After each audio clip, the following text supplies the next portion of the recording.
نہ دیکھو دنیا کی طرف، دنیا رلا دیتی ہے، نہ راضی کرو بندوں کو، بندے تھکا دیتے ہیں، نہ پیچھے بھاگو ہر وقت دنیا داروں کے، یہ انسان کو کمزور کر دیتے ہیں۔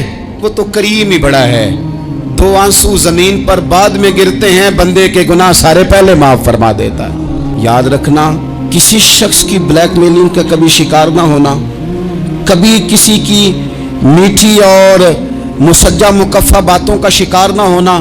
کوئی کیا کر سکتا ہے اگر اللہ مددگار ہو تو؟ جس کو رب کریم اٹھانا چاہے اسے کوئی گرا سکتا ہے؟ ہم یہ ڈرے ڈرے سہمے سہمے پریشان فیصلہ کرنے کی طاقت نہیں، مجھے چلنا چاہیے کہ نہیں، اٹھنا چاہیے کہ نہیں، کرنا چاہیے، اٹھ باندھ کمر کیوں ڈرتا ہے؟ پھر دیکھ خدا کیا کرتا ہے۔ مکان شروع کر لیا، ایک صاحب نے مکان بنانے لگے، آپ وہ حساب لگا رہے ہیں، کہتے ہیں میرے پاس اتنے پیسے ہیں، اتنے میں نے فلانے دوست سے کہنا ہے اس نے دے دینے، اتنے فلانے رشتہ دار سے کہنا ہے اس نے دے دینے، اتنے فلانے سے کہنا ہے اس نے دے دینے۔ یہ ساری کاپی بنا کے مکان شروع کر لیا۔ جو روز کہتا تھا نا کوئی حکم ہوا تو دسی، سب سے پہلے اس کو کہا میاں پیسے چاہیے، وہ کہندا ہو کل ہی منڈا ٹوریا ہے، کدے تو پرسوں 10 داتے لب جانے سن۔ میں آپ کو اپنے تجربے کی بات بتا رہا ہوں۔ جن لوگوں کا خیال ہوتا ہے نا کہ آپ سٹارٹ کریں فلانا کام، ہم آپ کے ساتھ ہیں، اللہ کا ہی کوئی نظام ہے، وہ بالکل بھی نہیں ساتھ ہوتے۔ لیکن ایسا نہیں ہے کہ کوئی ساتھ نہیں ہوتا، اللہ تعالیٰ بڑے اسباب پیدا کرتا ہے، وہاں سے دیتا ہے جہاں سے گمان بھی۔ ہمارا یہ ذہن بن جاتا ہے ہم ساری اپنے حساب سے چلتے ہیں، اتنے رشتہ داروں سے، اتنے، وہ کون آپ کے ساتھ چلے گا؟ سوال ہی نہیں پیدا ہوتا۔ یہ سارے کام چھوڑ کے سب سے پہلے 2 رکعتیں پڑھو، اپنے رب کی بارگاہ میں، رسول کائنات کی بارگاہ میں گزارشات اور استغاثے پیش کرو، وہاں سے خیر طلب کرو۔ دنیا دار کیا دیں گے، کیا دے سکتے ہیں، کیا حیثیت ہوتی ہے کسی؟ اللہ کہتا ہے وہاں سے دوں گا۔ تو جو اللہ مال دے وہ لینا چاہیے کہ رشتہ داروں کا مال دیکھنا چاہیے؟ جو اللہ دے وہ لینا چاہیے کہ سیٹھوں نوابوں کی جیبیں دیکھنی چاہیے؟ جو اللہ دے وہ قبول کرنا چاہیے یا دیکھنا چاہیے کون سا آدمی کہاں پہنچ گیا؟ چھوڑو، اپنی مٹی پہ چلنے کا سلیقہ سیکھو۔ کسی کے سنگ مرمر پہ چلو گے تو پھسل جاؤ گے، پھسل جا۔ حضرت عبداللہ ابن عباس فرماتے ہیں میرے نبی پاک علیہ السلام نے میری تربیت فرمائی۔ یہ نوجوان دوست میری بات لکھ لیں، پریشان لوگ میری بات لکھ لیں، جن کے پاس قوت فیصلہ نہیں وہ اس بات کو لکھ لیں۔ حضرت عبداللہ ابن عباس فرماتے ہیں میرے نبی پاک علیہ السلام نے مجھ سے فرمایا تھا، عبداللہ سن، اگر ساری دنیا مل کے تیرا کوئی نفع کرنا چاہے کر نہیں سکتی جب تک میرے رب کی رضا نہ ہو، اور فرمایا ساری دنیا مل کے تیرا کچھ بگاڑنا چاہے تو عبداللہ بگاڑ نہیں سکتی جب تک رب کریم کی حکمت کا تقاضا نہ ہو۔ لوگوں سے ڈرنا، لوگوں کی طرف دیکھنا، ماحول دیکھ کے اپنے راہ کا تعین کرنا، ہر بندے کے خیالات کے مطابق ڈھلنے کی کوشش کرنا، فلانا نہ ناراض ہو جائے، فلانا نہ ناراض ہو جائے، وہ جس نے ہونا ہو جائے، بس رب رسول ناراض نہ ہو۔ اپنی زندگی میں اپنے مالک کو مولا جان کے، بل اللہ مولاکم، اللہ تمہارا مولا ہے، وہو خیر الناصرین، وہ بہترین مددگار ہے۔ توجہ جب بھی کریں رب کی جانب کریں، اپنے دل کا قبلہ درست رکھیں، سوچوں کے زاویے سیدھے رکھیں۔ میرے بھائی، مالک جب بندوبست کر دے نا، جب مالک بندوبست کر دے پھر ایسا بندوبست کرتا ہے کہ لوگوں کے پاس نا چارہ نہیں رہتا۔ حضرت مریم رضی اللہ تعالی عنہا پاک باز تھی، مسجد میں رہی تھی، پر مالک کی حکمت کے تقاضے بڑے عجیب ہے نا۔ پھر جناب مریم کو اللہ تعالیٰ نے بغیر شوہر کی اولاد عطا کر دی۔ یہ بات ہی ایسی تھی، وہ کسی نے کہا تھا کہ مخلوق تو فنکار ہے اس درجہ کے پل بھر میں سنگے در کعبہ سے بھی اصنام تراشے، تم کون ہو کیا چیز ہے داغے کبابی، لوگوں نے تو مریم پہ بھی الزام تراشے۔ تو لوگوں نے کہا کدھر سے لے آئی بچہ، تیرا باپ تو ایسا نہیں تھا، کہاں سے لے آئی؟ اللہ کرے میں آپ کو سمجھا سکوں، ذرا اپنے آپ کو وہاں کھڑا کریں کہ ایک پاک باز عورت، پاک باپ کی بیٹی، طیب ماں کی بیٹی، اور اللہ کے گھر میں پرورش پانے والی خاتون، ایک وہ وقت اور ایک یہ وقت کہ اس عورت کو کٹہرے میں کھڑا کر کے پوچھا جا رہا ہے کہ معاذ اللہ تیری گود میں بچہ جائز نہیں ہے، کہاں سے لائی ہے؟ اب خود سے صفائیاں بندہ کتنی کو دے، کتنی کو وضاحتیں کرے۔ اور میں نے تو اپنی زندگی میں دیکھا ہے زیادہ وضاحت دینے والے کو بھی لوگ جھوٹا سمجھنے لگ جاتے ہیں۔ زیادہ وضاحت دینے پر بھی لوگ کمزوری کا اظہار سمجھتے ہیں کہ کمزور پڑ گیا. آپ صلح کی کوشش کرتے ہیں، سامنے والا بزدل سمجھ لیتا ہے. زیادہ وضاحتیں بھی کمزور کر دیتی ہیں. اب حضرت مریم کو کٹہرے میں کھڑا کر کے کہا بچہ کس کا ہے؟ تو پھر خدا بندوبست جب کرے، اللہ جب مددگار ہو، تو پھر حضرت مریم کی گواہی درختوں سے نہیں دلوائی، اس نے پتوں سے نہیں دلوائی، پھر فرشتے نہیں بھیجے. حضرت مریم کہنے لگے مجھ سے نہ پوچھو، وہ جو پنگوڑے میں ہے اسی سے پوچھ لو. ان سے پوچھو نا، وہ کون ہے پوچھ لو، ان سے کر لو سوال. انہوں نے کہا پنگوڑے میں چند دنوں کا بچہ، یہ جواب دے گا؟ مددگار تھا رب. ان کی برات کا اعلان کرنا تھا مالک نے، اور جب مالک اعلان کر دے، جب مالک تیری صفائی دینا چاہے، جب مالک تجھے دنیا کے سامنے نکھارنا چاہے، تو پنگوڑے میں لیٹے حضرت عیسیٰ بول کے کہنے لگے انی عبداللہ آتانی الکتاب. فرمایا میں اللہ کا بندہ ہوں، رب نے مجھے کتاب عطا کر کے نبی بنا کے دنیا میں بھیجا ہے. میں اللہ کا بندہ ہوں، کتاب لے کے آیا ہوں، نبی بن کے آیا ہوں. پھر پنگوڑے سے اعلان ہو گیا، پھر بچہ بول پڑا. اور یہ ایک دفعہ نہیں بات ہوئی، یہ بنی اسرائیل میں ایک جریج نام کے شخص بھی تھے جو نماز پڑھ رہے تھے. بعض نے لکھا ہے نفل نماز تھی. اماں نے پکارا تو آئے نہیں، تو ماں کے منہ سے نکل گیا تو اتنی دیر تک مرے گا نہیں جب تک کسی بے حیا عورت کا منہ نہ دیکھ لے. تو وہ عبادت گزار تھے، لیکن لوگوں نے ان کی عبادت، ریاضت، پرہیزگاری کو نہیں دیکھا. بس ایک عورت کو بھیج کے الزام لگوا دیا. وہ عورت آیا جایا کرتی تھی، اب آ جاتی ہیں عورتیں، مسئلہ پوچھنے کی نیت سے بھی آ جاتی ہیں. ماحول میں کچھ جگہ ایسی بھی ہیں جہاں عورتیں دم کرانے کے بہانے آ جاتی ہیں. وہ خاتون آتی جاتی تھی اس خانقاہ پہ، آستانے پہ. یہ بخاری میں موجود ہے. پھر اس نے کہا میری گود میں جو بچہ ہے یہ انہی کا ہے. مجھے بتائیں کیسے بندہ وضاحت دے؟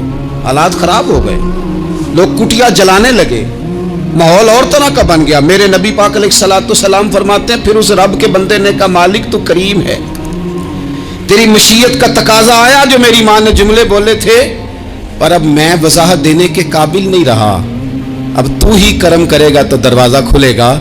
تو وہ چند دنوں کا بچہ پنگوڑے میں بول کے کہنے لگا میں اس درویش کا نہیں، میں تو فلانے چرواہے کا بچہ ہوں، وہ جو بکریاں چراتا ہے. رب کی مدد کو پکارے، اپنے ساتھ اپنے مالک کی مدد کو شامل کرے، تھوڑے رزق پر بھی گزارا اچھا ہونے لگ جائے گا.